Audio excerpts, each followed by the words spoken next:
दोस्तों, हम अब एक ऐसी सीरीज दिखाने वाले हैं जो पूरी होगी। आप पूरा देखना इस वीडियो को, क्योंकि ये हमारे इतिहास का ही है। जब हम जानवर रहा करते थे, जब हम जानवर थे, उसी की स्टोरी जिनको नहीं पता। तो स्टार्ट करते हैं यहाँ से। जिंदगी से कई ऐसे जुड़े रहस्य, पृथ्वी और जिंदगी को लेकर कई राज हैं जिन पर से पर्दा हटा दिया गया है, तो कई अभी भी अनसुलझे रहस्यों की तरह बरकरार हैं। वहीं इंसान की जिंदगी से कई ऐसे जुड़े रहस्य हैं जिन पर से पर्दा हटने के बाद उन्हें सच मानने में काफी समय लगता है। इनमें से एक है इंसानों और जीव जंतुओं की उत्पत्ति का सच।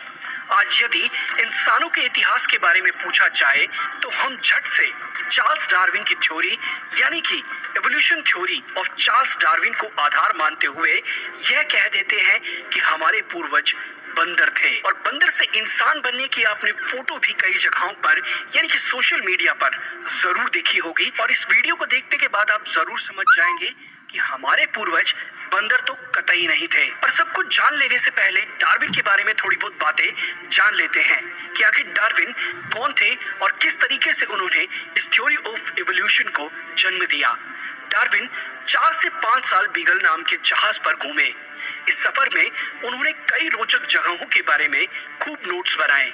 बाद में किताब लिखी एरिजोन ऑफ द स्पीशीज।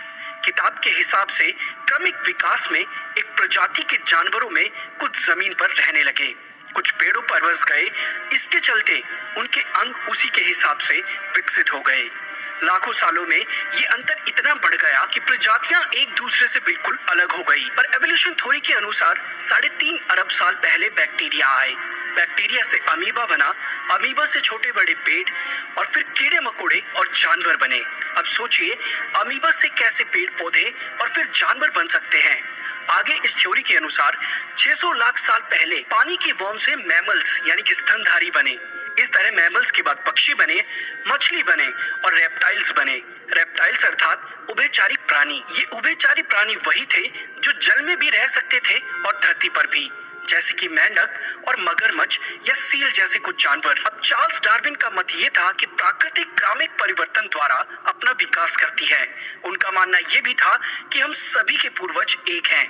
हर प्रजाति, चाहे वह पेड़ हो या फिर जानवर या मानव, सभी एक दूसरे से कहीं ना कहीं संबंधित हैं। साल 1858 में डार्विन ने थ्योरी ऑफ एवोल्यूशन को दुनिया के सामने रखा। इस थ्योरी में कहा गया कि विशेष प्रकार की प्रजातियों के पौधे पहले एक जैसे ही थे, लेकिन दुनिया की अलग अलग भौगोलिक स्थितियों में जीवित बचे रहने के संघर्ष के चलते उनकी रचना में बदलाव होता गया, और इसी वजह से एक ही जाति के पौधे की कई प्रजातियां बन गई। और इसी हिसाब से अगर कहा जाए या इसी तरह मानव के पूर्वज भी पहले बंदर हुए, लेकिन कुछ बंदर अलग जगह अलग तरह से रहने लगे। इसी कारण धीरे धीरे जरूरतों के अनुसार उनमें बदलाव आना शुरू हो गया। उनमें आए बदलाव उनकी आगे की पीढ़ी में दिखने लगे, जो बदलते वक्त के साथ और बदली। इस तरह क्रमिक विकास होते होते बंदर की प्रजाति मानव जाति की बन गई। लेकिन डार्विन ने जब अपना सिद्धांत दिया था, उस समय न डीएनए की खोज हुई थी और न जीन्स का पता था। उस समय तक तो जेनेटिक्स का जन्म भी नहीं हुआ था। पर डार्विन की मूल थ्योरी में प्राकृतिक चुनाव है। जीवों में विविधताएं इसलिए मौजूद है क्योंकि अलग अलग समय पर कुदरत ऐसे जीवों को चुनती रही है जो पर्यावरण में रहे और बदलते रहे। उस बदलते पर्यावरण के अनुसार जीव बदलने की कोशिश करते हैं। यह एक प्रकार की प्रतियोगिता है जो जीवों के बीच लगातार चलती आई है।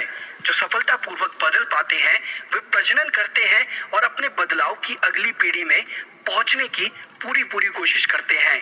नियमों और प्रयोगों से विकासवाद को पूरी तरह नहीं समझा जा सकता है, और हमें हमेशा यही पढ़ने को मिलता है कि हम होमोसेपियंस है, यानी कि हम बंदरों से बने। हमारा जो विकास हुआ वो बंदर की प्रजाति से हुआ। पर ये एक तरीके का मिथ भी है। डार्विन के विकासवाद के विरोधी तथा धार्मिक कथाओं में विश्वास करने वाले यह कहते रहते हैं कि मानवों का विकास बंदरों से हुआ, तो अभी तक बंदर सच में क्यों बचे हुए हैं? वो भी मानव क्यों नहीं बन गए? उन्हें मानव या कम से कम आदि मानव अवस्था में तो होना चाहिए था। वैज्ञानिक तथ्य यह है कि बंदर मानव के पूर्वज नहीं है। यह गलतफहमी चित्र के बाएं भाग से दिखाए गए प्रसिद्ध भाग से उपजी है। इस चित्र का प्रयोग डार्विन के क्रमिक विकास को दर्शाने के लिए किया जाता है। यह चित्र जीवन के विकासवाद का एक गलत चित्र है, यानी कि ये फोटो जो आप देखते हैं ये बिल्कुल गलत है। पृथ्वी पर जीवन का प्रारंभ अमीबा जैसे एक कोशीय जीव से हुआ और इन्हीं कोशीय जीवों से बहुत सारे कोशीय जीव बने। इन बहुकोशीय जीवों में क्रमिक विकास से अन्य जीव बनते चले गए। इस तरह से सारे जीवों का पूर्वज एक कोशीय जीव था। इस एक कोशीय जीव से सारी प्रजातियां उत्पन्न हुई हैं। उसी तरह से बंदर यानी कि वानर प्रजाति और मानव जाति का पूर्वज एक ही जीव प्रजाति थी। इस आदि मानव या मानव प्रजाति की दो शाखाएं बनी। एक शाखा मानव के रूप में विकसित हुई तो दूसरी शाखा वानर प्रजाति में बनी। वानर की शाखा से भी अन्य आधुनिक प्रजातियां बनी, जैसे अफ्रीकी मानव, मंगोलिया मानव, यूरेशियन मानव इत्यादि। दूसरी शाखा से वानर की अन्य प्रजाति जैसे बंदर, लंगूर, चिंपांजी, ओरेंगुटेन और वन मानुष जैसी प्रजातियां बनी। इस तरह से देखें तो यह स्पष्ट है कि बंदर मानव के पूर्वज नहीं है, बल्कि बंदरों तथा मानवों का पूर्वज एक ही है। वानरों को मानवों का चचेरा भाई बिल्कुल कहा जा सकता है। दूसरा प्रश्न, यदि मानवों का विकास बंदरों से हुआ है तो अभी तक बंदर क्यों बचे हुए हैं? उन्हें मानव या कम से कम आदि मानव तो आज तो बन ही जाना चाहिए था। यह प्रश्न ऊपर दिए गए तथ्य की रोशनी में बिल्कुल बेमानी हो जाता है। और ये भी हम जानते हैं कि हर प्रजाति में विकास की दर यानी कि विकास का जो समय होता है वो अलग अलग होता है। मानव में बेशक यह थोड़ा तेज है, लेकिन अन्य प्रजाति में यह दर जो है वो बहुत ही धीमी होती है। वानरों में विकास हो रहा है, लेकिन उन्हें मानव के समकक्ष आने में बहुत समय लगने वाला है। या ये कहा जाए कि बंदर को इंसान बनने में लाखों वर्ष लग जाएंगे तो बिल्कुल गलत नहीं होगा। और एक चीज जो देखने वाली है कि जो सबसे पुराना पूर्वज है वो भी पता चला। ब्रिटेन की यूनिवर्सिटी ऑफ ब्रिस्टल के रिसर्चरों ने अपने एक नए शोध में इस भ्रम की स्थिति के कारण की पहचान की गई और खुलासा किया गया कि स्पंज ही सबसे पुराना पूर्वज है। समुद्री स्पंज या स्पंज को कॉम जेली के नाम से भी जाना जाता है। यह एक अमेरुदंडी या पोरीफेरा संघ का समुद्री जीव है। यह मीठे एवं खारे पानी में पाया जाता है। यह जीव एक कॉलोनी बनाकर अपने आधार से चिपके रहते हैं। यह एकमात्र ऐसे जीव हैं जो चल फिर नहीं सकते हैं। ये लाल एवं हरे या आदि कई रंगों के भी हो सकते हैं। इनका शरीर पौधों की तरह शाखा प्रशाखा युक्त होता है। इनके शरीर पर छोटे छोटे छेद होते हैं, जिससे होकर जल इनके शरीर में प्रवेश करता है। इन्हें ऑस्ट्रिया भी कहा जाता है। इनके अग्रभाग पर एक बड़ा छेद होता है जिससे जल बाहर निकलता है।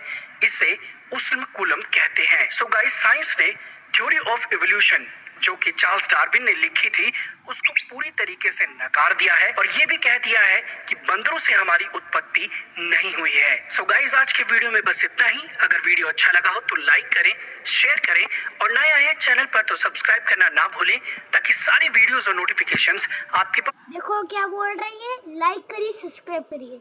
इसको भी फर्स्ट नेक्स्ट को भी सब्सक्राइब करें, द मास्क मैन को भी सब्सक्राइब करें और मुझे भी सब्सक्राइब करें। के मुखर्जी, बाय।